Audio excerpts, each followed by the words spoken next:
Alright, so today I'm making a video on changing out the older Stinger style solenoid slash battery isolator.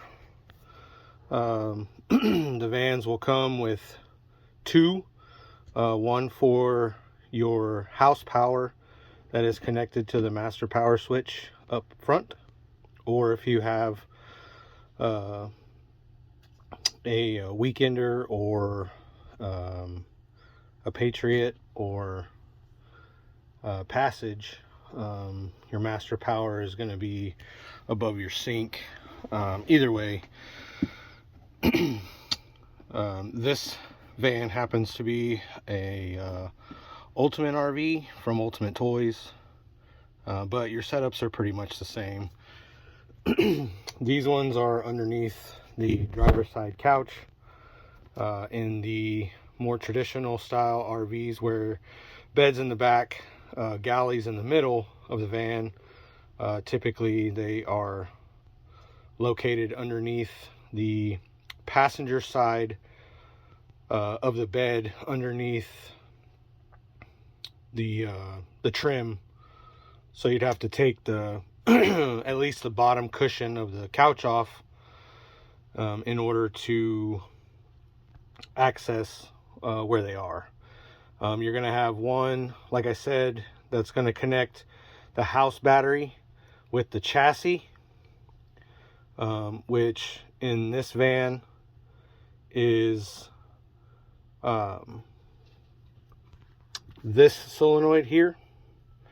And when you turn on the master power, you get signal to this solenoid here, which then allows power to flow through, puts power to the inverter, things of that nature. So we're going to go ahead and show you real quick. These are pretty simple to change out.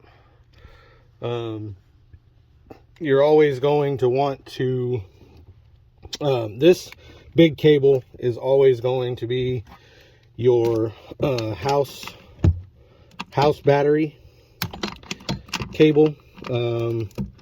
This battery, unless you undo your main fuse underneath the van or wherever it happens to possibly be, this cable will be hot. It will have 12 volts to it. This van had some issues on top of the solenoids, so right now that basically has no power, so it's not going to hurt. But if that cable does have power, what I normally do is tape this up. Take some electrical tape and just cover that. That way, there's a lot of ground points generally around where these solenoids are. So if that, in this van, if that cable were to happen to hit here, all along any of the seat frame, any of this casing of this water heater, that's a ground bar here. If it were to hit any of that, it's going to arc. And if it arcs hard enough, it could blow your main fuse between the chassis, or sorry, not, it won't blow your chassis fuse, it'll blow the main 300 amp fuse that is connected to this cable coming from your house battery setup. So anyway, you'll just disconnect that and then disconnect the other side. Make sure you keep your cables straight and organized about what goes where.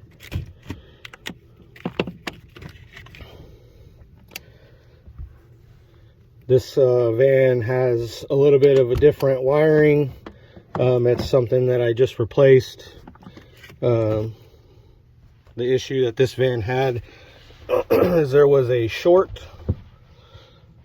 to ground, so it was actually popping the main fuse between the chassis battery and the house. So with the key on, the house battery would not charge. So these larger lugs here are a 14 millimeter nut, and the smaller ones here are 8 millimeter. When you are changing these out, there's a bracket on the back side of the solenoid that goes to the floor. Let me get a new one out and I'll show you exactly what I'm talking about. So this is going to be a new one.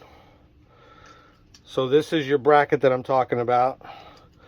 This lug here that's in the back is going to be hooked to a ground, and this lug here in the front is going to be your signal from your switch.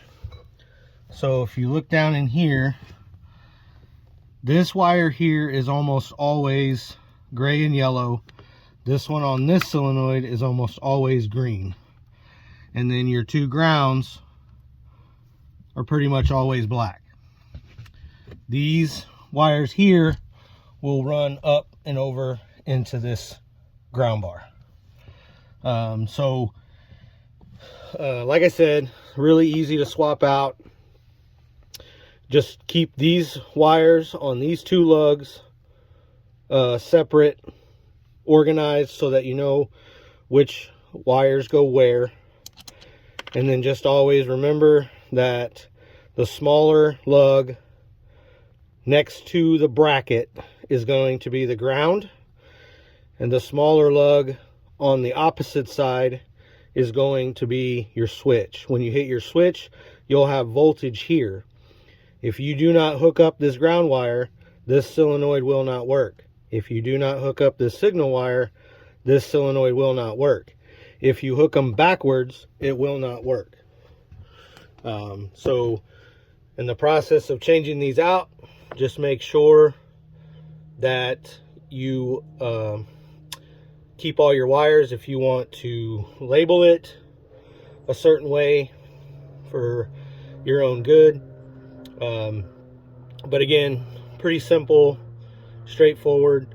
Just anything that has power, which, like I said, this cable right here should have power in your van if your only problem is a solenoid.